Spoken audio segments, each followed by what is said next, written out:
reaching the point of camp where things are getting a little more chippy out there? Yeah, I think you noticed that today.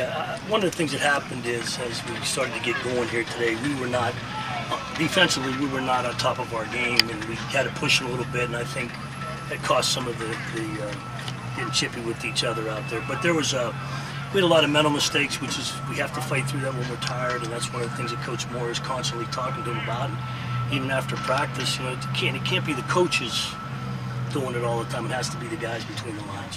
When you get two guys ejected, you just kind of chalk that up to just part of training camp, or? No, you know, it's a learning experience. We made a point of it, and there we are in a 2-minute situation. Can't lose your poise. If it happens in practice, it's going to happen in the game. Okay, you can't say, "Oh, I won't do it in the game," because inadvertently that's what's going to happen. That's why you're going to lose. Given that situation, backed up like that, we got the game on the line and a 4th and 16, and we punch somebody automatic first down. Not good. How will you approach that with Tech? Will you talk to him about it?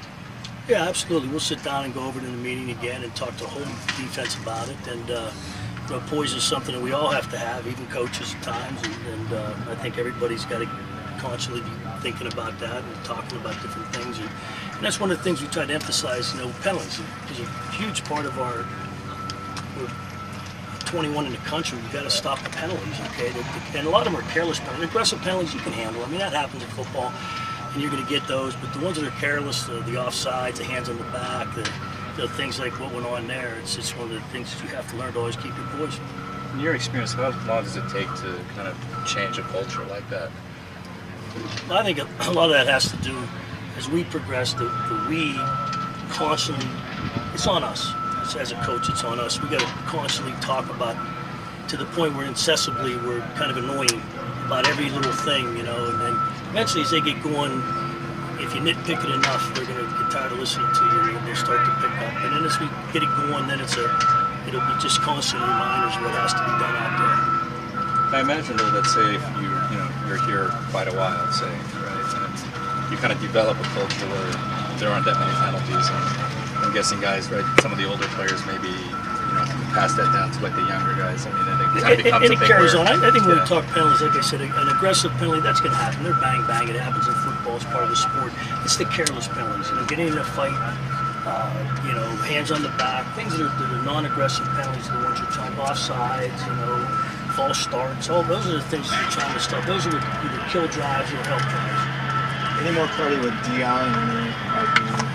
No, it's up to the doctors. They handle that, whatever the protocol that they do, and they give us the clearing, we'll be able to review it.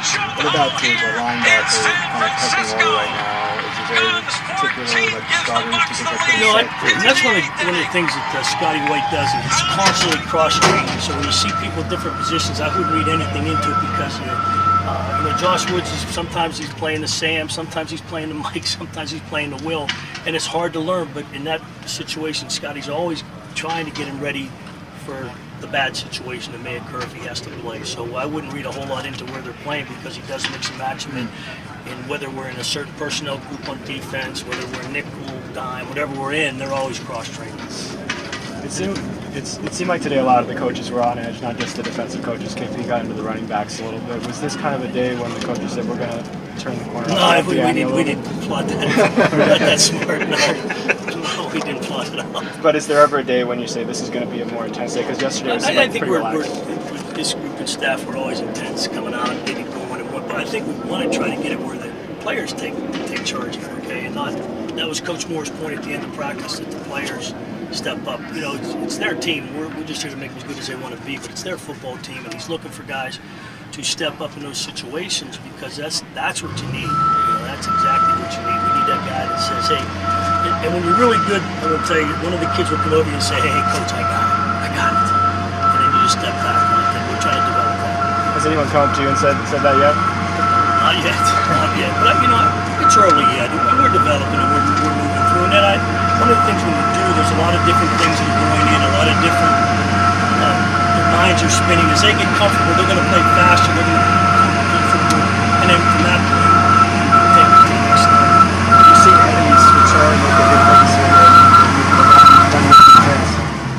Yeah, if you watch Eddie every day you can see it, he's starting to get his hands and his legs back. He's been a little foreign to him early, Ben, as you know, because he'd been off for a whole year. And I know we're obviously very aware of being sensitive to, this is getting him back into the flow. But every day you can see him start to do some things. His hands are coming back, his feet. He starts to feel comfortable. When we do, we get Eddie where we need to get him. That'll give us an opportunity to maybe give him a breather here and there to keep him fresh. How about Fabian? What have you seen from him in his return? I think Fabian is invaluable to this football team. Not only as a player, and I've said this, he's an excellent leader. Not a good leader, an excellent leader. Really has a handle on what's going on, understands what has to be done, and that part that's invaluable to a football team. Any update on when you expect Dion back? No, that's strictly anytime you get into those things, you stay out of it. That's up to the doctors. When they tell us, when they clear him, we're good to go. That's obviously a very sensitive issue. You know that. I mean, it's when he gets back, he gets back, and we just have to adjust accordingly.